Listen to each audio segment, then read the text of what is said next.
পরস্পর দোষারোপ দায় চাপানো অনেক হয়েছে, নদী রক্ষা হয়নি, সদিচ্ছা নিয়ে কেউ এগিয়েও আসেনি। আক্ষেপ প্রকাশ করে জাতীয় নদী রক্ষা কমিশনের চেয়ারম্যান বলেছেন, শুধু শুধু নদীর সংখ্যা নিয়ে অযথা বিতর্কের জন্ম না দিয়ে বিদ্যমান নদীগুলোকে টিকিয়ে রাখতে হবে। বাংলাদেশ নদী রক্ষা আন্দোলন আয়োজিত সেমিনারে কমিশন চেয়ারম্যান আশ্বস্ত করেছেন, পর্যায়ক্রমে দখলে দূষণে বিপন্ন নদীগুলোকে আগের অবস্থায় ফিরিয়ে আনতে কাজ শুরু করা হবে। রিপোর্টে বাকিটা জানাচ্ছেন মোহাম্মদ নুরুন নবী। ওয়ালটন এয়ার কন্ডিশনার এক্সচেঞ্জ অফারে স্প্লিট এসিতে 23,000 টাকা পর্যন্ত নিশ্চিত ছাড়।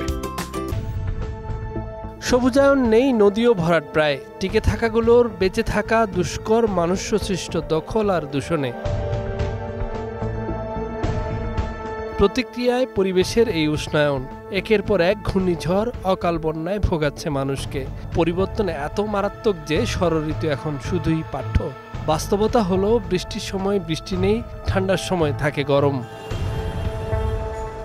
জলবায়ুর এই বৈরিতায় বৈশ্বিক পরিমণ্ডল অনেকাংশে দায়ী, স্থানীয়ভাবে আমরাও কম দায়ী নই। সেমিনারে বক্তারা একমত হলেন, নদ নদী ও প্রকৃতিকে তার মতো চলতে দিতে হবে। এই ব্রহ্মপুত্র সুদূর চীন দেশের তিব্বত থেকে এসে আজকে বাংলাদেশের চিলমারি হয়ে বিভিন্ন জেলা হয়ে ময়মনসিংহ হয়ে বুক চিরে চলে গেছে। আজকে আমরা এটা দেখতেছি, দখল করতেছে, কিছু বলতে পারতেছি না। আমরা ইটিপি প্ল্যান আমরা বিভিন্ন প্রতিষ্ঠানগুলোতে দেখছি, কিন্তু সত্যিকার অর্থে কার্যকরী হচ্ছে না। তার তদারকির যারা দায়িত্বশীল তারা ঠিকমতো তদারকি করছে না। স্মার্ট বাংলাদেশ করতে চাই, তাহলে দেশের নদীগুলোকে প্রাণ ফেরাতে হবে, নাব্যতা আনতে হবে। প্রায় প্রত্যেকটি সভ্যতা গড়ে ওঠে নদীকে কেন্দ্র করে। নদী মরে গেলে কিছুই অবশিষ্ট থাকে না। দেশকে বাঁচাতে তাই নদীকে রক্ষার কথা বললেন জাতীয় নদী রক্ষা কমিশনের চেয়ারম্যান। আপনি বলেন, আমাদের অনেক অবহেলা ছিল, আমরা বৈরী আচরণ করেছি প্রকৃতির সাথে, নদীর সাথে।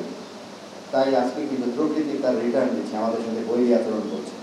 কিভাবে উষ্ণতা বেড়ে গেছে দেখেন। আমরা অনেক ব্লেম গেম করেছি, একে ওকে দোষ দিয়েছি, ওর দায়ী, এ দায়ী, কিন্তু ঘটনা তো ঘটে যাচ্ছে, ঘটে গেছে অনেক খারাপ জিনিস। আমাদেরকে করতে রিস্টোরেশনের কাজে যেতে হবে, যাতে করে পুনরায় আমরা কিছুটা হলেও ফেরত নিয়ে আসতে পারি।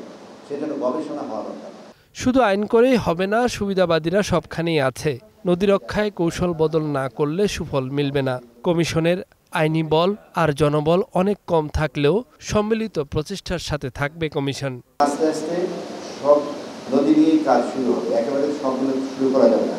আমাদের সম্পদের সীমাবদ্ধতা আছে, যে এখন আর যেন এখান থেকে আর নিচে নেমে না দেয়, যে লেভেলে আছে। আমরা এই যে সোশ্যাল রেসপন্সিবিলিটি, কালেকটিভ রেসপন্সিবিলিটি জায়গা থেকে আমরা কিন্তু সেই ধরনের আচরণ করতে পারছি। শুধু বিদেশ নির্ভরতা নদীকে সুরক্ষা দেবে না। দর কষাকষির সক্ষমতা না বাড়ালে প্রতিবেশী দেশের কাছ থেকে পানির ন্যায্য হিস্সা পাওয়া সহজ হবে না বলেও জানান জাতীয় নদী রক্ষা কমিশনের ৫ম এই চেয়ারম্যান। মোহাম্মদ নুরুন নবী, ২১ টেলিভিশন, ঢাকা।